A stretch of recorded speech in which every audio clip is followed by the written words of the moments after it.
Hey there everybody, it's Mark Curley. I'm back with another How to Draw video. People have been asking for a long time for a video about how to draw weathered surfaces.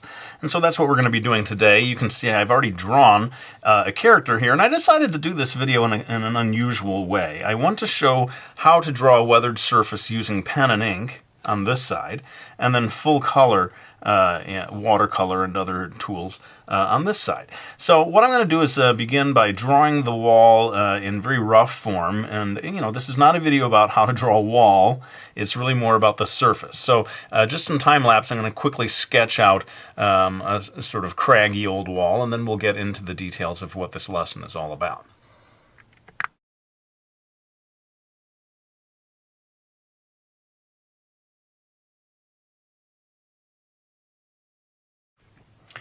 Okay, so I didn't want to go too much further with that, but you can see basically I've put in a wall back here, and my idea is to have two broken, sort of exposed surfaces here, where you're going to see the brickwork underneath. And just as a general principle, not just for this lesson, but for anything, always a good idea to use reference, to check out photo reference or draw from life when possible.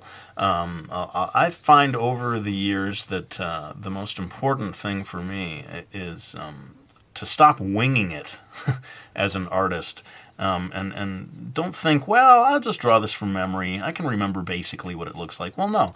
Nobody, unless you have a photographic memory, can remember exactly what something looks like. So you sort of owe it to yourself to look at a photo or look at real life as source material. So enough of that. Let's go ahead and zoom in, and I'm going to start working on the pen and ink section of this wall. But I want to zoom in to give you a little tighter details on things. Okay, so I decided the sort of exposed brick area was going to be the most interesting thing for the video, so I'm zoomed in on this, and what I'm doing is adding further cracks to this section of the wall. And, believe it or not, I did actually look at photo reference of what real cracks in a real wall look like to make sure that I wasn't, overdoing it or underdoing it, trying to keep things realistic. Now, like I said, this is mainly going to be pen and ink. In fact, it's going to be entirely pen and ink over on this section. And that presents a challenge, I must say, as an illustrator. I always feel when I am restricted completely to only pen and ink, which is to say stark black and white, that I am drawing with kind of one hand tied behind my back. I'm a guy who's a little bit hooked on adding tone to stuff, and when you see my published graphic novels, Brody's Ghost, Mickey Falls, you will see that there's sort of ample use of gray tones, which, generally speaking, very hard to add by way of pen and ink. I use a program called Photoshop to do that for my purposes. But let's get on to doing the actual inking here, and I'm sure people will be curious about what I'm using. It is a Micron Pigma 03 is the actual tip that I'm going to be using, which is fairly fine without being super hyper fine pointed. People seeing earlier ones of my videos may recall that I have used as thick as 08, which is really quite thick, as my main inking tool. One of the nice things about doing a weathered surface like this, especially for those of you, and I've heard people say, I find it very hard to control my hand and make really smooth lines. Well, that actually will help you when you draw a weathered surface, because you want it to be shaky. I mean, sometimes I will almost deliberately see what I'm doing there, cause my hand to shake a little bit uncontrollably to create an exaggerated line. So actually, for people who have that problem of not being able to draw super smooth lines, maybe you want to always be drawing weathered surfaces. That's your way out of it. People say, hey man, your lines are never straight. And you're like, dude, that is an artistic choice. Will you just get with it? In any case, finishing off, and I'm keeping these lines quite thin and kind of spidery as I add ink here. And I want to quickly get to more of the aspect of adding surface texture to the drawing. And so I'm just quickly doing some of the brickwork here. Again, not worrying about getting everything perfect, although you did see that I drew some initial lines that were, using a ruler. I think it is, if you want it to look like convincing brickwork, you might as well measure these things to some degree, make sure the distances are the same. But okay, we've got this in place, and now I can start to add a little bit of surface detail weathering. Like I said, when you're doing things strictly with pen and ink, it is a challenge to create the sense of tone without, actually being able to create true tone. What you're doing is adding little dots. This is my approach anyway.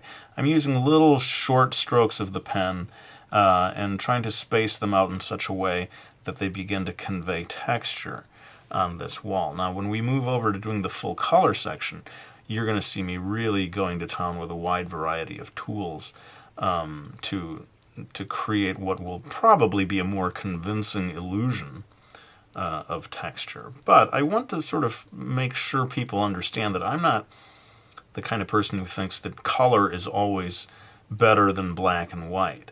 A lot of really beautiful illustrating is done entirely in black and white, and indeed just with this pen and ink approach.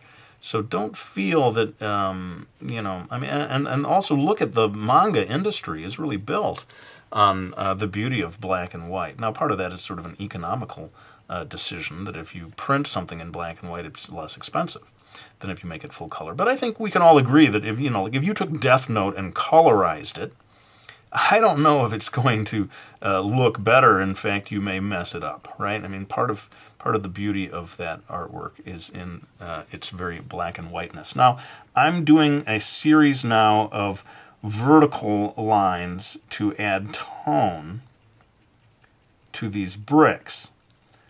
I would not say that I am attempting to create texture at this stage on these bricks. This is really more just adding tone. Now notice as I add these vertical lines, it's kind of beginning to obscure the actual lines between the bricks, making it a little harder to see that brick pattern. So I'm going to go back in now and add a little more thickness to the lines down here to make sure that still pops and is readable as brickwork.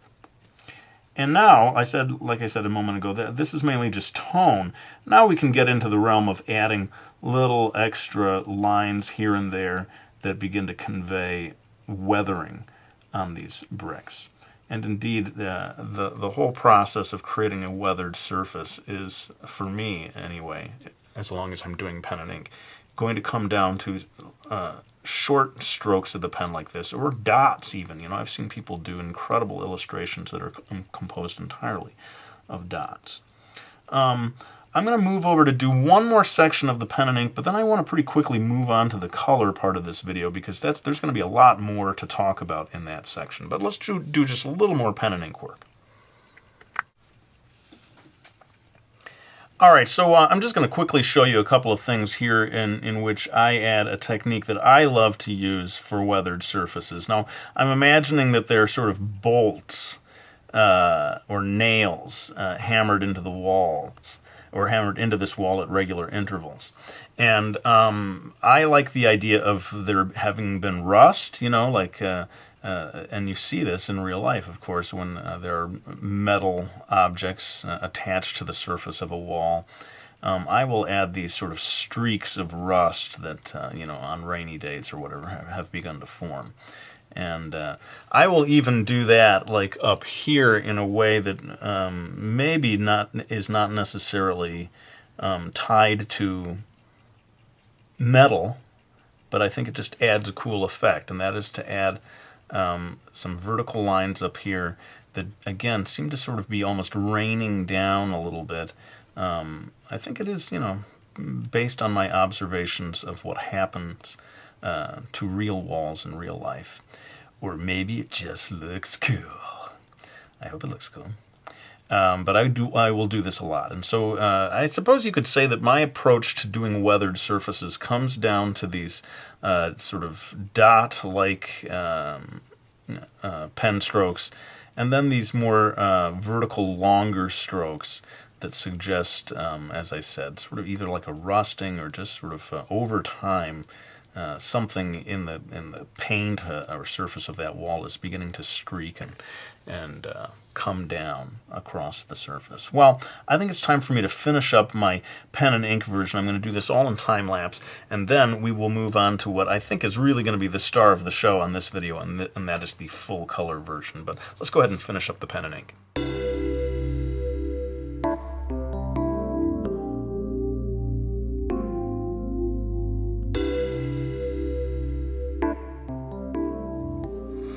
All right, so I've moved over to the section that I'm going to color in here. I'm using watercolors, and I'm going to begin by doing something quite simple. So simple, in fact, I'll just do it all in time-lapse. I'm going to put down what we call a wash, a simple, very light layer of color, and that will give us something to build on. So let's get to it.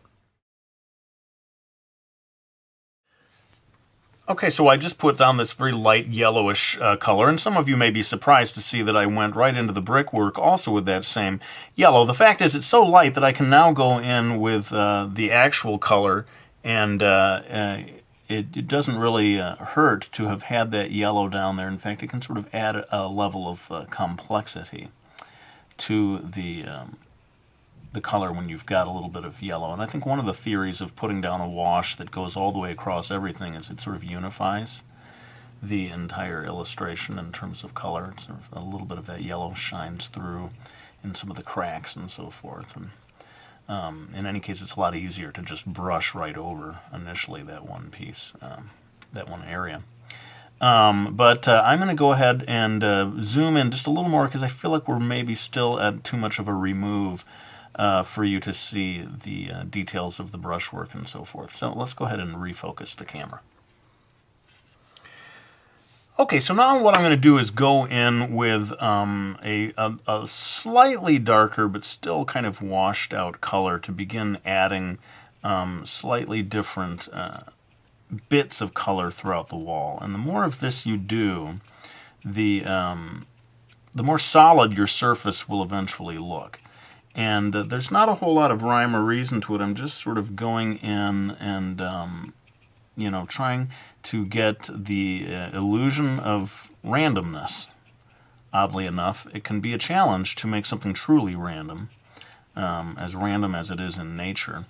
And you have to kind of work at it to get the dots to be spaced in such a way that they appear random and that it's kind of pleasing to the eye. Now, another thing that you can do is vary the types of color that are going into the paint. Okay, so far I've got a sort of a reddish brownish thing going on here. I'm going to change now and try to mix up just a little tint of green to see what happens in terms of adding variety to the mix of color. Okay, and see, look, I'm even dabbing it off with my fingers.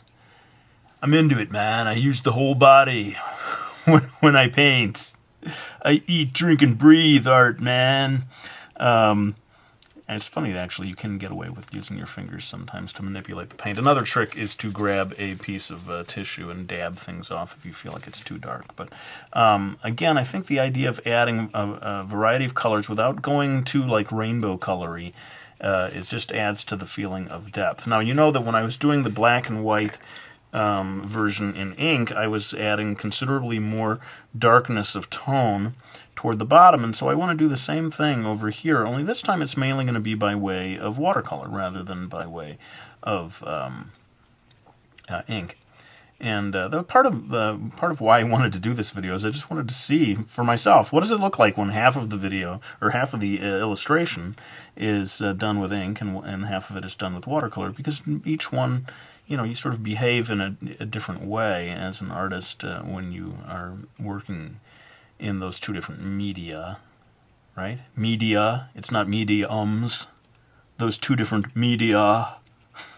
I'm like the only person who thinks that's funny. Everyone else like, okay, yeah, Mark, all right, the plural of medium. I get it.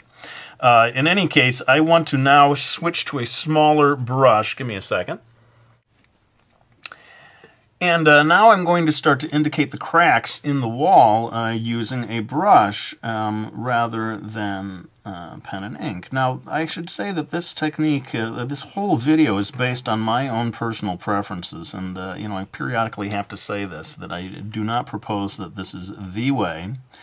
Or even a very good or standard accepted way of doing this. I think especially with coloring, everybody kind of finds their own way. And this is my approach when I know that I'm going to be doing something full color, is to get the color down first before I add final ink. And the theory, people have been watching my videos, you've heard me say this before, but the theory is to me that if I have the color first, then I can decide what needs to be inked and what doesn't need to be inked. If I do it all in ink first and then add color, it becomes to me like a coloring book page. I'm tempted to work everything out in ink, and then the color becomes an afterthought. Well, I want the color to be an integral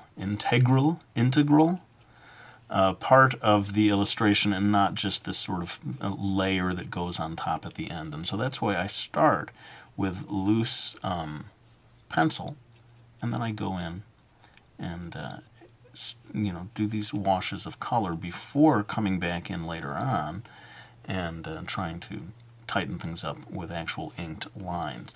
I'm going to use a slightly darker tone of color here to add shadowing to these bricks, and then maybe also a bit of texture to them. But you can see, you know, that working in watercolor is something that requires patience in terms of building from lights to darks. You don't, as a rule of thumb, you don't want to go in really dark. It's hard to get that, tone it back down, but you can always build on top of it. And now what I'm going to do is just sort of do little dots with the brush to add a bit more texture to these bricks. And sometimes, you know, this is sort of like a grayish, brownish kind of dark color. You can actually just go on to the rest of the wall and use that exact same color for adding texture over here. I hope this is showing up on the video. But I want to also show you how, and I'm going to switch to more of like a rusty color, and I hope I'm not overdoing the red here. But I wanted to show you how you can also render that feeling of rust having built up or begun to drip down these walls from the bolts. Mind you, I don't know what those bolts are for. I'm sitting here saying, well, I decided that there are bolts in this wall. Coat hooks? People come over here to hang their book bags on this decaying wall. I'm not sure. Now what I'm doing here, and this is just a watercolory technique, just adding a little more water to get it to blur off. And that is one of the advantages of watercolor. Now, a lot of people love to use markers. I keep hearing about Copic markers. I think you can get a lot of these effects with markers. I don't have so much skill with markers. I find that they are kind of unforgiving in terms of getting them to blend. I think there's some people can do amazing stuff with them, though. So that is not, I don't mean to say anything bad about markers, more about my own skills or lack thereof. Now that I feel a little more confident about what's going on here, I can start to add in even darker bits of, you know, scratches, dots, and so forth. And in a second, I've done this in other videos, but I think not everyone has seen every one of my videos, so I'm going to do it again in this one. I'm going to use white gouache to add even more texture to this illustration. But before I do that, I'm going to do just one more thing, and that is to use a little bit of pastel, dry, chalky pastel, certainly not oil pastels, which would be very hard for me to add to this illustration. I'm going to pull out a pastel to add yet more tone to this decaying wall. Alright, so here's that piece of sort of chalk-like pastel, and I'm just going to go in here and start very lightly adding a little bit of extra color here and there. Now, these look like lines that I'm adding, but the truth is I'm going to smear this all around. So in a way, I'm just sort of lightly getting it there on the surface to begin with. And then I can come in with my finger and start smearing it around to get what I really want, which is this slightly grainy tone that is possible with these pastels. It has a little bit of a texture to it because it's picking up the texture of the page.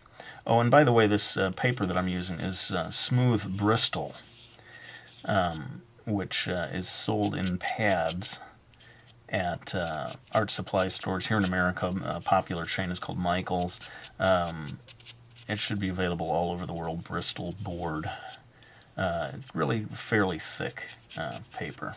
Cardstock like kind of quality. But you can see I'm just sort of adding this in, smearing it as I go to get an added layer of depth to this. And now we're finally going to move on to what I think is one of the coolest effects, and that is to use that white gouache to create a sense of little pock marks in the wall. So let me go ahead and pull out my white gouache and we'll get to that part.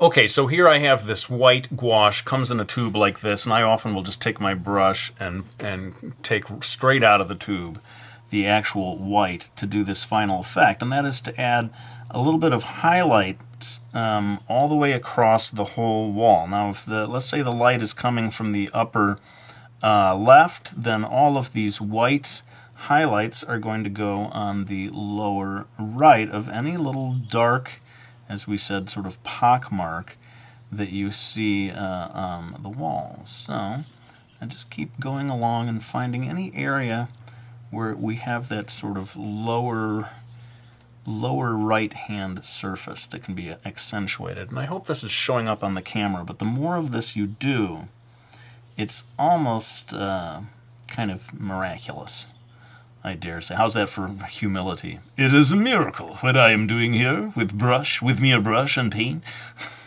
No, I don't mean to say. Anybody can do this, and if you look around at professional illustrations, you'll see it all over the place. And once you start to do it, you may be sort of surprised. Hey, that's actually pretty easy to do. Adding this sense of solidity to the wall. So I'm going all across, especially where it's dark, like right here. You can really see it start to pop, and it feels like it's becoming a real solid surface.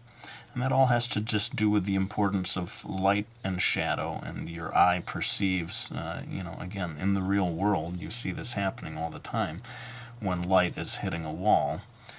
So by capturing that and replicating it in your illustration, you take full advantage of that, and you sort of trick the human eye into seeing this as more and more solid. Well, I think I have put plenty of time into this video. I'm sure it's going to be one of my 20-minute ones at this stage. But what I'm going to do is pull back, and without doing it real time, doing time-lapse, I'm just going to go through and add all of my finishing touches and polish to this side of the illustration in such a way that you can see it and compare to the black and white side, and we'll go ahead and come back after I'm done with that and give you some final words.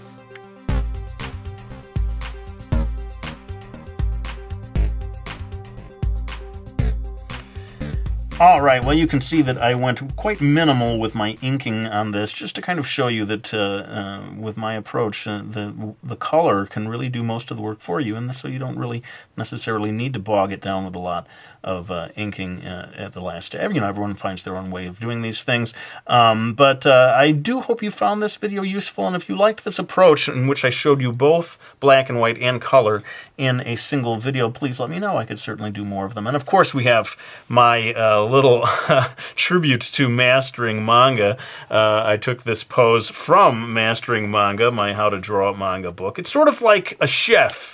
If he doesn't eat at his own restaurant, can you really trust him as a chef? Well, hey, I'm using my own drawing book here, so hopefully that means you can trust me. Thanks so much to anyone who gets that book or Brody's Ghost. We got 3 books in the series, Miki Falls, 4 books in that series. I greatly appreciate your support. But let's go ahead and lay down the pen. I hope you found this video useful, and I'll be back with another one real soon.